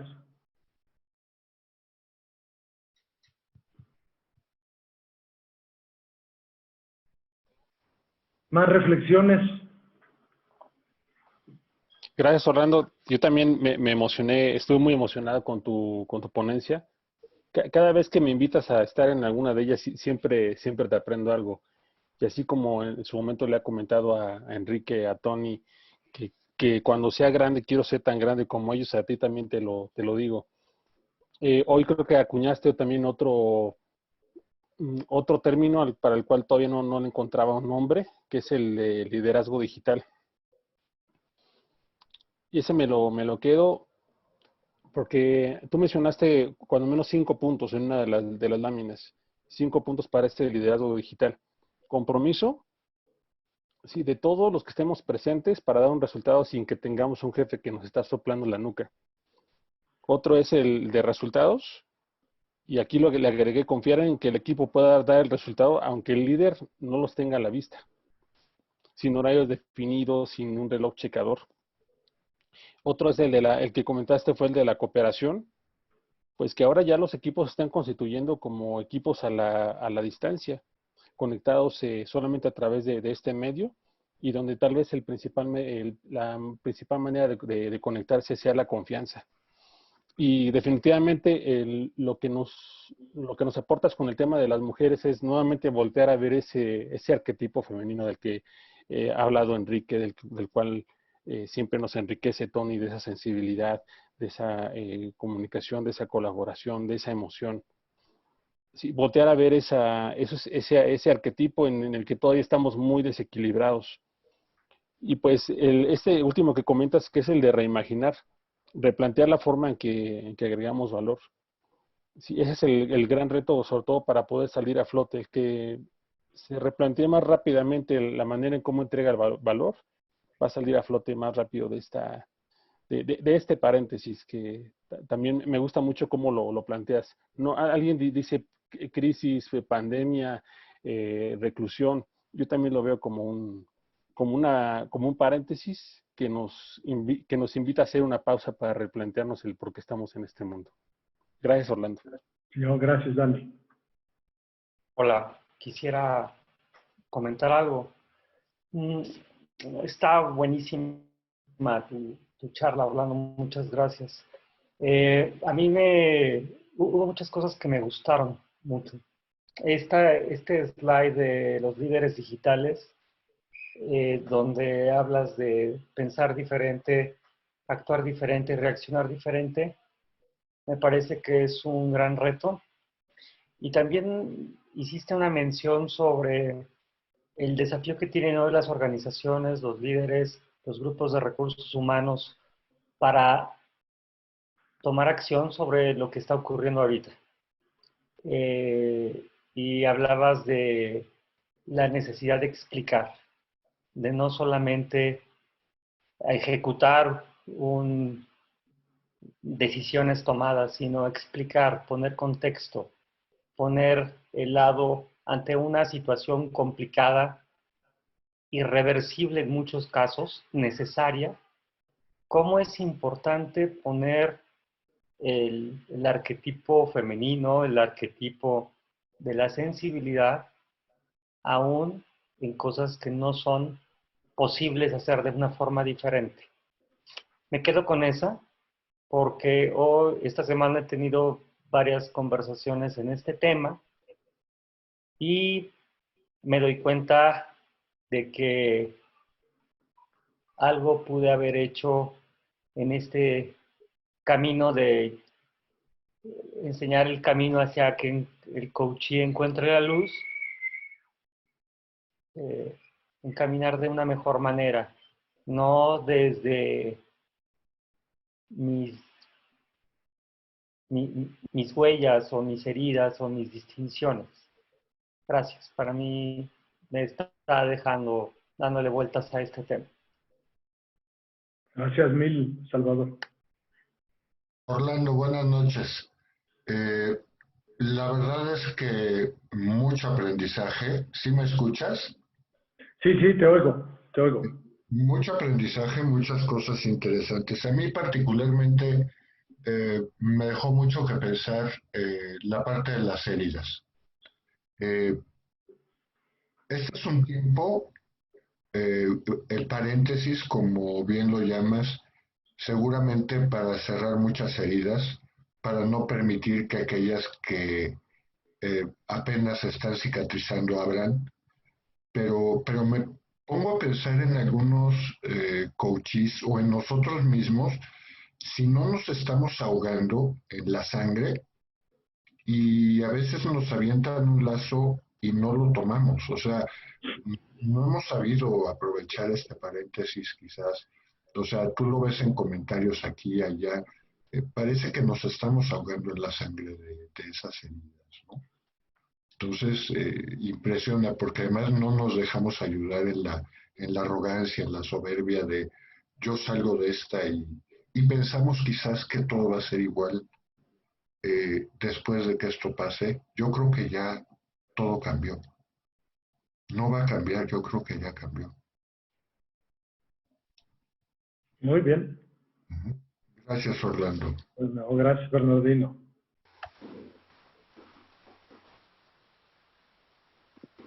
Dani. ¿Ya puedo hablar yo? Perfecto. Ahí está Leti, adelante. Gracias. Gracias, Dani. Bueno, todavía no puedo recuperar el aliento de lo que escuché. Realmente me dejó muy, muy contenta haber escuchado a Orlando. Obviamente nos ha invitado a mucha reflexión. Yo quiero compartir con ustedes que estoy en la industria de la limpieza y en la industria de la limpieza de hospitales. Y al contrario de muchas organizaciones, y comparto mucho el dolor de Tony porque lo sé y lo entiendo y estoy cerca con ella, es una industria en la que tenemos muchísimo trabajo. Y podríamos decir en este momento que estamos bien. Sin embargo, esta pandemia nos está enseñando muchas cosas y estamos renovando. Casi todas las conferencias que tengo con mis clientes en los últimos días me preguntan qué vamos a hacer diferente para poder garantizar la sanitización de los sitios donde trabajamos. Y al escuchar las reflexiones de Orlando, te hace pensar que a pesar de que estamos en una industria que hoy tiene mucha garantía, contrario a muchas otras organizaciones, no es suficiente. O sea, hoy los clientes esperan en esta industria un cambio importante. Nos están pidiendo que documentemos nuestros procesos de una manera distinta, que busquemos productos que puedan combatir lo que está sucediendo, que le puedan garantizar a todos sus trabajadores que puedan regresar a sus instalaciones bien. Y la verdad nos está sacudiendo como empresa y como industria. Y he tenido la satisfacción de que todos nuestros colaboradores, tenemos 700 personas trabajando en hospitales, y la verdad el trabajo, la dedicación, el empeño que han puesto todos los días es increíble. La verdad me llevo cosas muy bonitas de esta plática y tenemos mucho que implementar y que hacer, y seguramente estas herramientas nos van a ayudar a fortalecer ese grupo de personas que todos los días están ayudando a salvar vidas y hacer que esta industria se valore mucho más, y es muy, muy padre. La verdad es que estoy muy contenta. Y Tony, sabes que estoy contigo y todo va a estar bien. Gracias.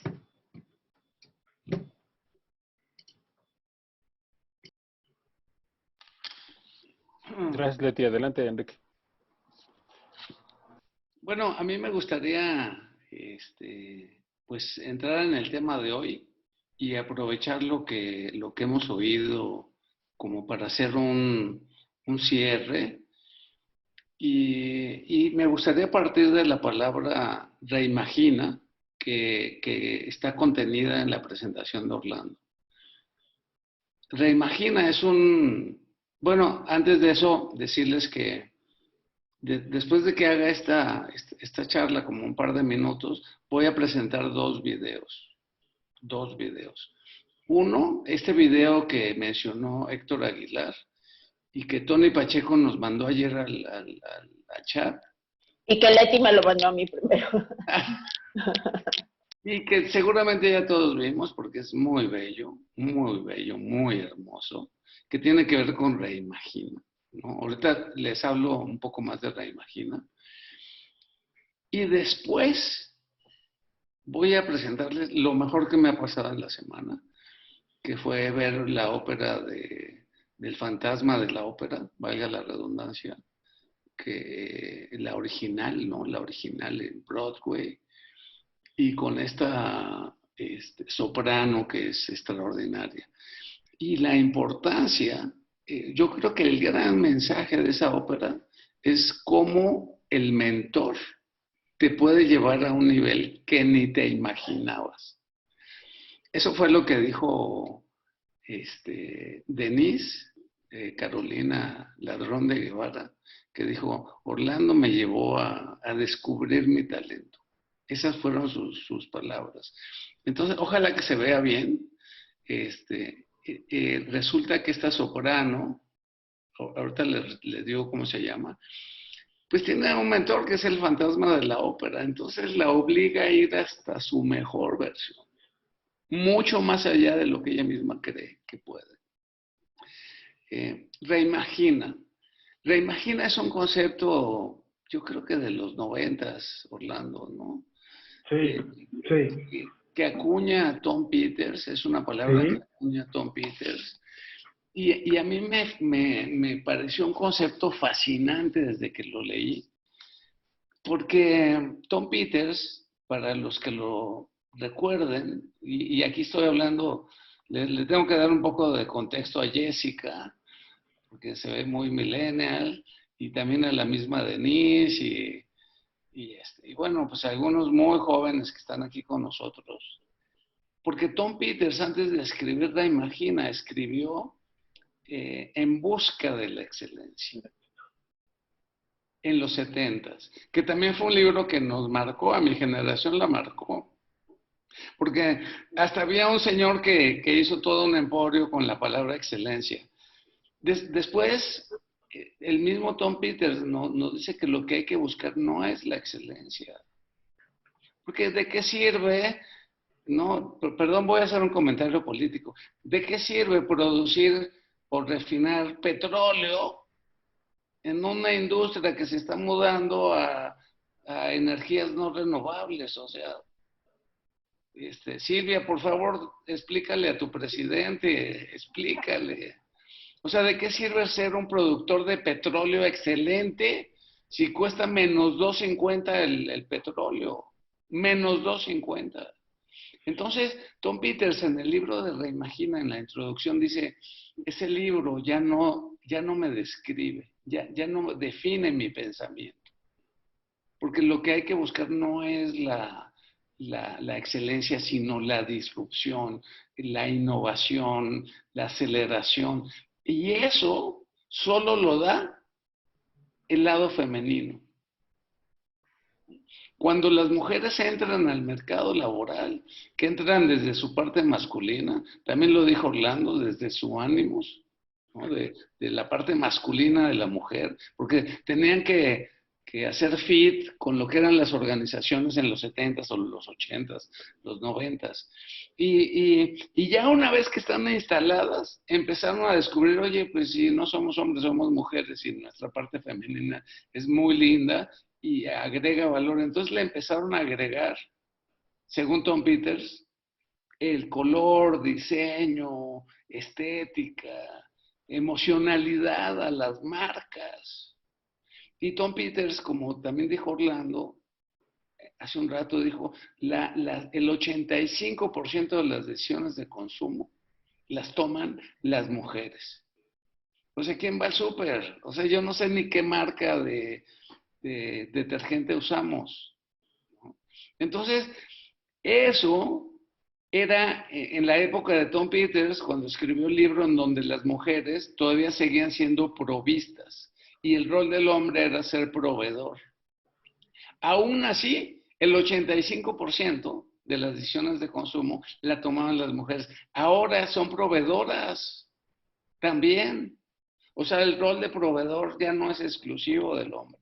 Pues ambos proveemos, esa es una maravilla de las nuevas generaciones, que se comparten lo doméstico y también el proveer a la familia. En el libro Riqueza, yo creo que bueno, primero es de color rosa, no sé si lo han notado, pero la portada es rosa y a mí me dijeron, oye, ahí está, mira, gracias Cookie, mi prima hermosa. Entonces, ¿por qué es rosa? Porque ahí afirmo que las organizaciones necesitan feminizarse. Y claro, hay resistencias, ¿no? También lo dijo Orlando, lo que resiste, persiste. Entonces, la primera vez que lo dijo, me bulearon, puta, casi me acaban. Me dijeron, como dijo Enrique, afeminar a las empresas. Le digo, no me cambies las palabras. Te estás proyectando, como dijo Lucy, te estás proyectando. Yo dije feminizar a las empresas. ¿Y qué quiere decir eso? Desarrollar la parte femenina, el ánima de los hombres, ¿no? Y la parte femenina de las mujeres, que tiene que ver con comunicación, con lenguaje, con relacionamiento con personas, con amor, con corazón, con alma, con abrazos, con cercanía, con presencia, que son elementos que Orlando fue barriendo en toda su presentación. Lo que hacemos en este programa de coaching es feminizar al líder. O sea, que este líder autoritario, jerárquico, que aprendió así atávicamente a comportarse de esa manera, un liderazgo directivo se convierta en un liderazgo no directivo, en un liderazgo inclusivo, divergente, de una escucha muy amplia. Entonces, ya me acordé que les iba a pasar 2 videos. Perdón. Perdón, déjenme, se los voy a poner. Okay.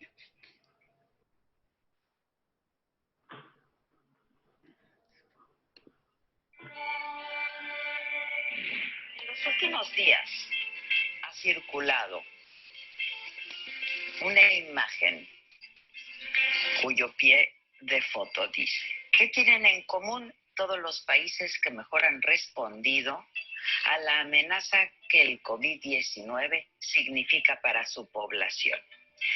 Y la respuesta es que todos tienen como líder a una mujer. Y la lista la encabeza Angela Merkel en Alemania, que con su manejo de la crisis ha dado cátedra de lo que significa e implica estar al frente de una nación. Lo que significa liderazgo. Mujeres líderes de 7 países han mostrado al mundo cómo gestionar mejor la pandemia y nos están enseñando una forma innovadora, alternativa y eficiente de ejercer el poder. La lección de la canciller alemana Angela Merkel es que en la fase más temprana del brote alertó a la población sobre la gravedad del asunto y la necesidad de tomarlo en serio. Y las pruebas comenzaron desde el minuto 1. Además, aplicó un plan que puso a Alemania con números muy por debajo de sus vecinos europeos. A la presidenta de Taiwán, Tsai Ing-wen, no le faltó energía y decisión al atender de inmediato lo que venía, y en enero, a la primera señal de una nueva enfermedad, puso en marcha 124 medidas para detener la propagación del virus sin recurrir a los bloqueos. No solo mantuvo la epidemia bajo control, sino que solamente reportó 6 muertes. Hoy envía 10 millones de mascarillas a Estados Unidos y a Europa. Muchos expertos aseguran que esta ha sido la mejor estrategia frente a esta pandemia. En Nueva Zelanda, la primera ministra Jacinda Ardern empezó muy temprano el aislamiento. Cuando apenas había 6 casos, decidió poner al país en máxima alerta y prohibió totalmente la entrada de extranjeros. Su mano dura salvó a Nueva Zelanda de la tormenta, registró solo 4 muertes. El miércoles anunció una medida solidaria. Ella y su gabinete se recortarán 20% de sus salarios durante 6 meses. Islandia, bajo el liderazgo de Katrín Jakobsdóttir, ofrece pruebas gratuitas de coronavirus a todos sus ciudadanos, cuando la mayoría de los países tienen pruebas limitadas para personas con síntomas activos. En proporción a su población, el país ya ha examinado a 5 veces más personas que Corea del Sur y mantiene un detallado seguimiento de los casos detectados. No ha cerrado escuelas, no ha cerrado comercios, no ha cerrado industria.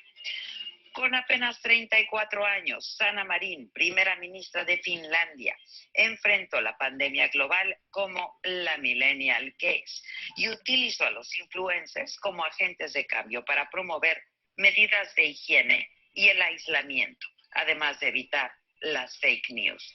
Y esta ha resultado la forma más efectiva de difundir el mensaje. La premier de Noruega, Erna Solberg, usó la televisión para hablar directamente con los niños de su país en un encuentro donde no se permitieron adultos. Ella respondió todas las preguntas de los niños y explicó detalladamente lo que sucedía y por qué estaba bien tener miedo. Originalidad, calidez e innovación fueron la respuesta. Dinamarca ha sido considerada como la excepción europea del COVID-19. Mette Frederiksen, la primera ministra, reaccionó pronto y cerró las fronteras antes que sus vecinos. Al igual que Noruega, respondió las dudas de las niñas y los niños. Y esta semana reabrió guarderías y colegios. Es el primer país de la Unión Europea en hacerlo. Mientras que ellas han actuado desde un universo alternativo, comunicando con calidez, con empatía, con intuición, lógica y sentido común, los hombres han politizado la crisis para empujar sus intereses políticos. Las mujeres simplemente han puesto manos a la obra. Y es que Indira Gandhi lo supo decir muy bien. La fuerza no proviene de la capacidad física, sino de la voluntad indomable.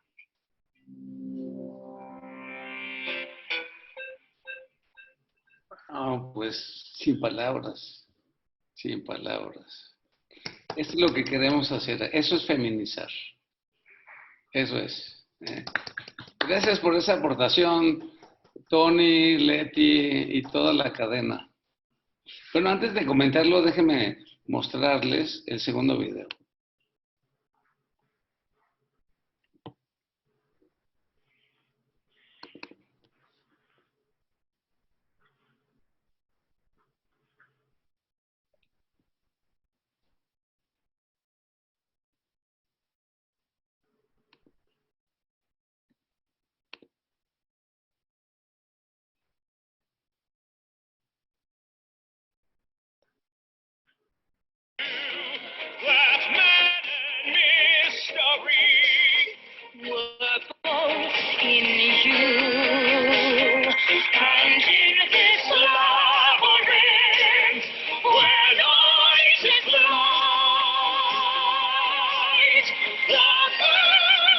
No se proyecta video.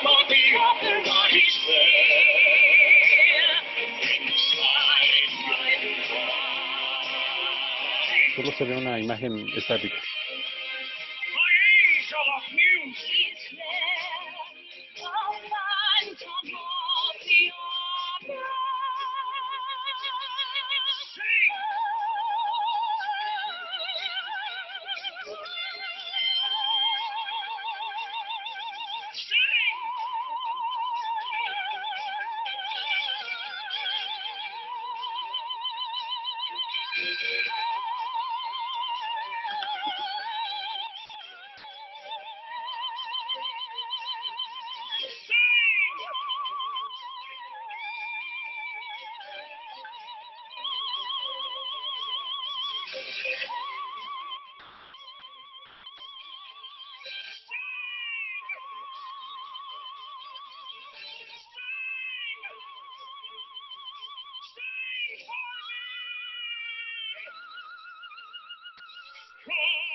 To the seat of sweet music's throne, to this kingdom where all must pay homage to music.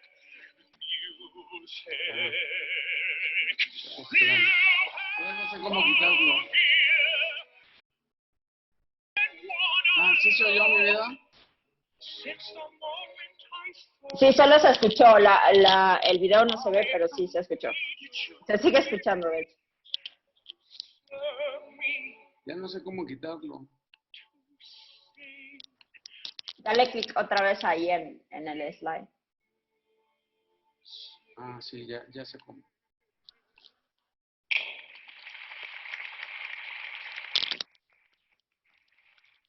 Bueno, parece que no se vio, pero se escuchó. Se escuchó. Cada vez que decía sí, cambiaba el tono con esa variedad. Ella se llama Sierra Vagues. Si lo quieren buscar, es fuera de serie. ¿Eso sigue siendo mío? Creo que sí, Enrique. Perdón. Ya no sé cómo hacer para cerrarlo. Pues, me voy allá contigo, mi vida.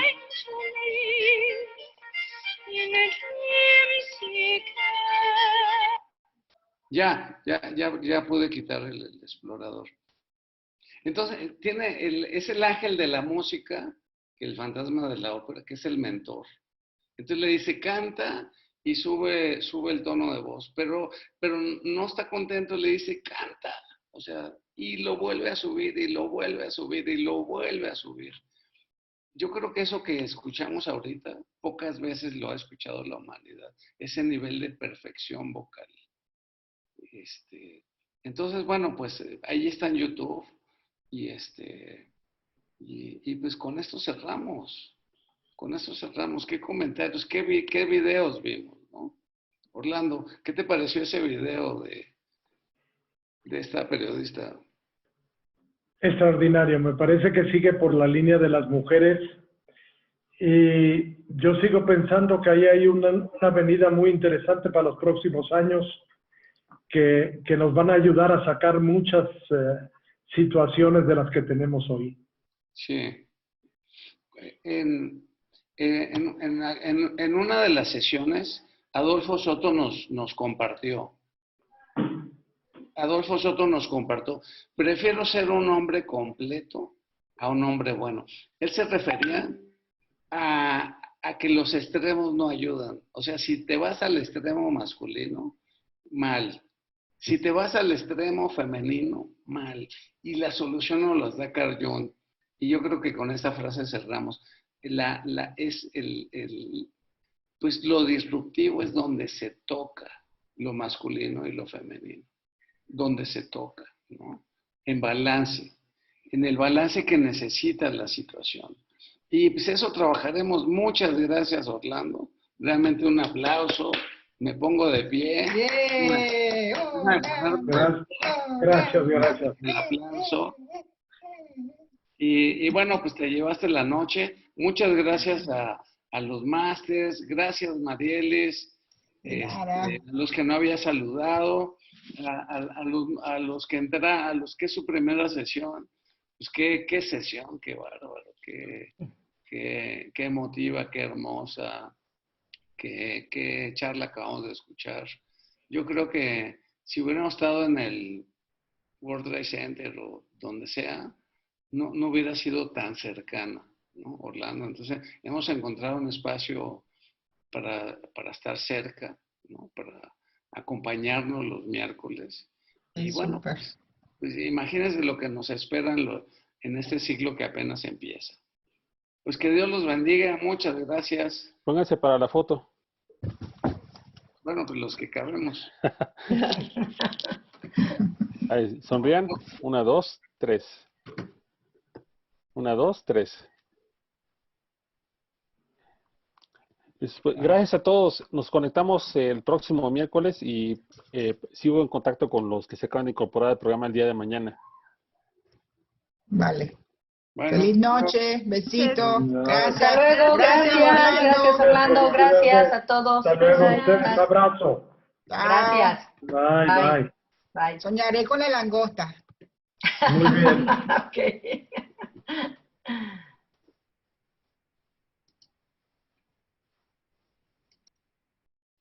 Los que se quedan al final son los que fueron al baño. Dijeron, ay, voy al baño y ahorita vengo. Gatitos. Gracias, Orlando. Muy padre. Gracias, Dani. Me encantó, Orlando. Muchas gracias.